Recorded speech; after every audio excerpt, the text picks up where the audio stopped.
an honor po to be part of this big event po. Pero yun, we're really excited po na maglaro at makita yung anong level ng Philippine volleyball sa world.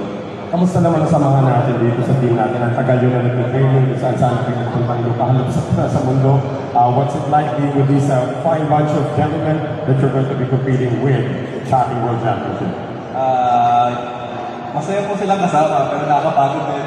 Pero yun, sa matagal namin magkakasama, mas nakilala po namin yung isa't isa and yung characteristic ng bawat isa po. Pero yun, lahat po kami, ready na po kami maglaro and excited po maglaro sa World Championship. Isang mensahe para mag-print kayo ng media o ma-report kayo ng media. Anong mensahe natin sa buong Pilipinas sa pagsuporta para sa alas?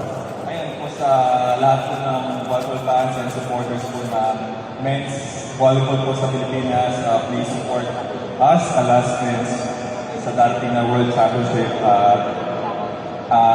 I hope na matag po ay sa Mall of Asia, supportahan kami, magdasal po kami, and gagawin po namin yung best namin para hopefully makalikit and manalo ng sunset and hopefully makakanalo ng games.